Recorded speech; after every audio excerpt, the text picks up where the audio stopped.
सो और गैस, तो आप लोगों ने मेरा पिछले वीडियो देखा होगा जिसमें हम लोगों ने पिप इंस्टॉल फ्लास्क किया था, पिप इंस्टॉल पांडास किया था, और ये भी देखा था कि हम हमारा पांडास और फ्लास्क इंपोर्ट होता है कि नहीं। तो आज के इस वीडियो में हम अपना पाइथन का पहला प्रोजेक्ट बनाने वाले हैं, जिसमें हम बनाएंगे एक डाइल्स की, उसको रोल करके पाइथन की मदद से रोल करने वाले। तो वीडियो को बिना किसी देरी के स्टार्ट करते छोटे से इंट्रो के बाद। Let's get started.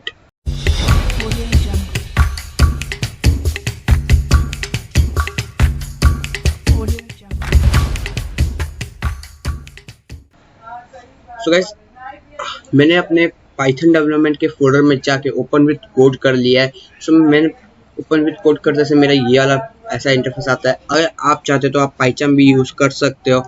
सो मैं तो पाइथन यूज़ नहीं कर रहा हूँ, मैं यूज़ कर रहा हूँ विजुअल स्टूडियो कोड, बिकॉज मेरे को विजुअल स्टूडियो कोड ही अच्छा लगा। सो मैं विजुअल स्टूडियो कोड में आया, मैं एक न्यू फाइल बनाऊँगा जिसका नाम मैं रख दूँगा tot1.py। tot1.py बनाऊँगा मैं। इधर मैं main.py को कट कर देता हूँ, मैं इसको हटा देता हूँ।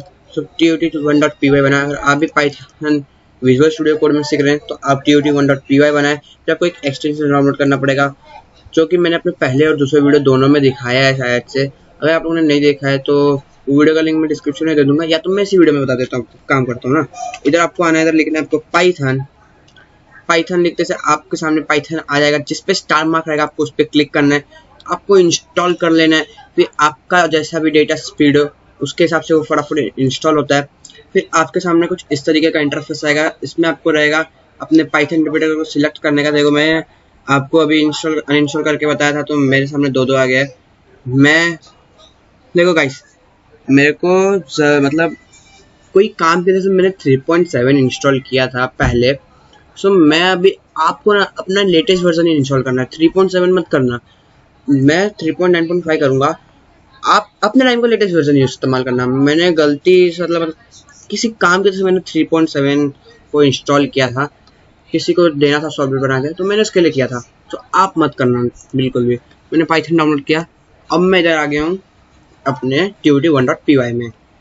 सो गाइस, मैं पहले बता देता हूँ मैं tot ही क्यों लिखता हूँ 1 2 3 मैं बताता हूँ। अगर समझो मैं tot1.2.3.4 बता रहा हूँ, HTML CSS या पाइथन जो भी आप करवा रहा हूँ मैं कोर्स, सो उसमें tot1 का मतलब ये हो जाता है कि ट्यूटोरियल, पहले ट्यूटोरियल में मैंने आपको क्या सिखाया। अगर आपको कभी समझो कोई चीज़ बनाना है, सबको मिक्स करके tot1 से लेके tot जो भी हो। सो आपका अगर समझो अपने अपना नाम ही हर जगह डाले हो, या main1 main2 main3, एक बार के लिए main1 main2 main3 भी डालते हो, सो भी एक राइट है कि 1 2 3 4 आ जाता है। बट मेरा मानो तो आप main1 main2 डालो या tot1 tot2 डालो। इससे क्या होता है, अगर आपको जो चाहिए आपको फटाफट मिल जाता है चुटकियों में। सो वो छोड़ो, अब हम आ जाते हैं अपने प्रोजेक्ट पे। सो गाइस, डाइल्स बनाने में आपको पता है डाइल्स कैसा होता है। डाइल्स रहता है एक स्क्वायर शेप का, क्यूब शेप का, जिसमें पहले 1 से लेके 6 तक के नंबर थे, मतलब 1 2 3 4 5 6। तो उसके लिए हमको वेरिएबल्स इस्तेमाल करने पड़ेंगे। तो आप लोगों ने अगर मैथ्स में पढ़ा हो तो मैथ्स में वेरिएबल्स होता है जिसका होता है x = 1, x = 2। सो वो मैथ्स का वेरिएबल होता है। सो आज मैं आपको पाइथन में वेरिएबल इस्तेमाल करने वाला हूँ। सो हम लोग x = करके नहीं करेंगे, हम इधर लिखेंगे var, मतलब वेरिएबल्स = ब्रैकेट बनाएंगे। अब इधर हम लोग 1 से 6 तक नंबर लिखेंगे कॉमा डाल के, ऐसे 1 2 3 4 5 6, बस ऐसे करके आपको एंटर कर लेना है। ये हो गया आपके वेरिएबल्स कि मैंने 1 से 6 तक के वेरिएबल्स बना लिए हैं। हमारा डाइल्स आधा बन चुका है, मतलब डाइल्स बन गया है, हमारा डाइल्स बन चुका है। अब हमको उसको रोल करवाना है। हम अपने नॉर्मल डाइल्स को कैसे हाथ से रोल करते थे, अब हम पाइथन को बोलेंगे रोल करने। सो कैसे करेंगे मैं बताता हूँ। आपने एंटर किया तो आपको एक चीज़ इंपोर्ट करना है। क्या इंपोर्ट करना है? Import random. आपको ये रैंडम पिक करके इंस्टॉल करने की जरूरत नहीं पड़ेगी। आपका जो रैंडम रहता है वो पाइथन में पहले से ही रहता है। सो रैंडम इंस्टॉल करने की कोई ज़रूरत नहीं रहती। मैंने इंपोर्ट रैंडम किया। अब मैं बताता हूँ रैंडम मैंने क्यों इंपोर्ट किया। गाइस, जो रैंडम है उसका काम ये है कि जो भी आपका नंबर्स है उसको वो रैंडमली लाता है। मतलब समझो अभी मैंने रैंडम डाला, रोल किया, सो मेरा 1 आया, फिर 2 आया, फिर 3 आया। ये काम करता है हमारा रैंडम। और अगर मैंने इंपोर्ट रैंडम नहीं किया ही नहीं इंपोर्ट कोई चीज़, तो क्या होगा, कंटिन्यूसली समझो मेरा 2 आया, कंटिन्यूसली 2 ही आएगा ऐसे। 2 2 2 2 2। तो रैंडम की मदद से जो एक नंबर के बाद अलग नंबर आएगा, दूसरे नंबर के बाद तीसरे नंबर के बाद चौथा नंबर, वो हमारा रैंडम काम करता है। सो अगर आप रैंडम समझ गए हो तो अच्छी बात होगी। सो अब मैं क्या करूँगा, इस प्रोजेक्ट को एक नाम दूंगा रन करने के लिए। समझो अपना नाम दे सकते हो, आर्यन नाम में डाल दूँ अपना, आप अपना नाम डाल दो जो भी आपका नाम हो। मैं इधर डाल दूंगा अगर समझो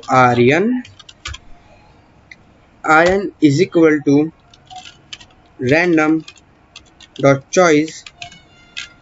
रैंडम डॉट चॉइस क्यों डाला मैंने, क्योंकि इस रैंडम को एक सेकेंड इस रैंडम को रन करने के लिए हमको डालना पड़ता है रैंडम डॉट चॉइस। अगर समझो आपने इंपोर्ट रैंडम कर दिया, रैंडम डॉट चॉइस नहीं किया, तो क्या होगा, आपका जो वेरिएबल्स है वो रन नहीं होगा। उसके लिए आपको क्या करना होता है, रैंडम डॉट चॉइस डालना होता है, एक नाम देके ब्रैकेट बनाना रहता है। इसमें आपको वेरिएबल्स को प्रिंट करना पड़ता है, मतलब वेरिएबल्स डालना पड़ता है 1 से 6 तक का नंबर्स नहीं, जो आपने अपने पहले लाइन में इधर लिखा था ना VAR, आपको वही चीज इधर कंट्रोल C करो और इधर कंट्रोल V करो, पेस्ट कर दो, तो आप सिंपली लिख लो VAR। आपसे कोई गलती ना, ऊपर से कॉपी करो, नीचे पेस्ट कर दो, सिंपल। अब वो किया, अब आता है मेन पॉइंट प्रिंट का। हम लोग ने, मैं पिछले वीडियो में आप लोगों ने देखा था, जिसपे हम लोग ने main.py में हेलो वर्ल्ड को प्रिंट किया था ऐसे पे। हेलो वर्ल्ड हम लोग ने प्रिंट किया, हेलो वर्ल्ड डाला। सो हमारे टर्मिनल में पाइथन ने डाला हेलो वर्ल्ड लिख के लाया। अब हम अपना प्रोजेक्ट डालने वाले, तो मैं इसको पहले क्लियर कर लेता हूँ, मेरे को साफ चाहिए टर्मिनल अपना। तो ये मेरा क्लियर हो गया, मैं इसको क्लोज करूँगा। अब मैं इसको हटा दूंगा। अब मैं रैंडम डॉट चॉइस को प्रिंट करने वाला हूँ। कैसे, मैं डालूंगा प्रिंट ब्रैकेट हेलो वर्ल्ड नहीं, मैं डालूंगा प्रिंट आर्यन। प्रिंट आर्यन की वेरिएबल्स क्यों नहीं, क्योंकि हम लोग ने वेरिएबल्स को पहले ही प्रिंट किया है अपने रैंडम डॉट चॉइस में। बट रैंडम डॉट चॉइस ऐसे नहीं चलने वाला बिना इस पूरे प्रोजेक्ट को प्रिंट किए बिना। हमारा ये मतलब क्लियर भाषा में बताऊं, अगर आप इधर प्रिंट कर दिए वेरिएबल्स को, फिर रन करोगे तो एरर देगा या कुछ और इश्यूज देगा, क्योंकि ये हमारा पाइथन का बॉडी है, मेन बॉडी है, ये उसका बॉडी का नाम है। बॉडी को दिमाग प्रिंट देता है, अपने आप को रन करने का काम करता है प्रिंट। प्रिंट में आया, इस प्रोजेक्ट का मैंने नाम डाल दिया, जैसे मैंने ऊपर नाम डाला था आर्यन, प्रोजेक्ट का नाम दिया आर्यन। अब हमारा पूरा बॉडी बन चुका है। अब मैं इसको क्या करूँगा, इधर आऊँगा, रन कर दूंगा। जैसे रन किया, सो अभी आया मेरा 3। अब मैं रीरन करूँ 1, रीरन 4, 2। उसका ये उतना मतलब अच्छा नहीं लग रहा है देखने में, 1 2 3 6। अब मैं बताता हूँ कैसे इसको और ओपी बना सकते हो, मतलब बहुत अच्छा। मैं क्या करूँगा, इस प्रिंट को हटा दूंगा। अब मैं लिखूंगा प्रिंट, देखो ध्यान से देखना, print bracket F double inverted comma the, आपको लिखना है the, this is my output, this is my output, ये करना है। फिर आपको इधर 2 कर्ली ब्रैकेट बना लेने हैं ऐसे। आपको ब्रदर अपना नाम प्रिंट करना है, जो भी आपने ऊपर नाम दिया हो। मैंने आर्यन डाला, बस यही करना है। मैं आपको फिर से बताता हूँ क्या करना है, ध्यान से देखो इस बार। प्रिंट, मैं आपको जूम करता हूँ, इधर ऊपर थोड़ा माउस व्हील से जूम करता हूँ, इधर देखो। अब देखो, प्रिंट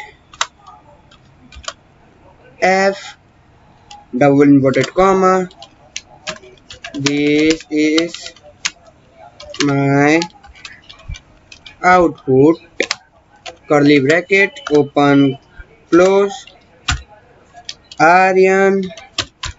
बस यही आपको करना है। मैंने दोबारा आपको बताया, मैं इसको हटा दूंगा क्योंकि मुझे 2 प्रिंट की जरूरत नहीं है। 2 प्रिंट डालूंगा तो मेरा 2 बार प्रिंट हो जाएगा एक ही जगह पे। इसको बराबर करने दो एक सेकंड। अब मैं क्या करूंगा, अपने प्रोजेक्ट को रन करूंगा इधर से रीरन करने पे। तो देखो, दिस इज माय आउटपुट, या तो आप लिख सकते हो द आउटपुट इस भी लिख सकते हो। कैसे, द, इधर आपको आना है, आउटपुट कराने दो। यहाँ पर मैं इसको कट करूंगा, लिखूंगा द आउटपुट इज ये करूंगा। अब मैं एक बात बताता हूँ गाइस, अगर आप द आउटपुट इस ना लिख, देखो मैंने द आउटपुट लिखा है, अब मैं चाहूँ तो इस वाले प्रोसेस को वापस ला सकता हूँ। दिस इज माई आउटपुट, मैं इधर आऊंगा तो अप एरो की दबाऊंगा, मैं एंटर करूंगा तो मेरा दिस इज माई आउटपुट 6 ही दिखाएगा, क्योंकि मैंने जो नया प्रोजेक्ट डाला है उसको, अगर मैं इधर से कंट्रोल एस करके सेव भी करूँ, सो मैं इधर आऊँ रन करूँ तो मेरा आउटपुट इस 3 दिखाएगा। बट मैं सिंपली इधर क्या करूँगा, कंट्रोल एस दबाने से अच्छा मैं आऊँ ऊपर रीरन पे क्लिक करूंगा तो मेरा लिख के आएगा। मैं पहले इसको क्लियर कर लेता हूँ। अब देखो मैं इसको रन करूँ इधर, द आउटपुट इस लिख के, तो the output is 4, the output is 1, the output is 6। आप इसे लूडो खेल सकते हैं, इसमें आपको साथ कोई चीटिंग भी नहीं होगी।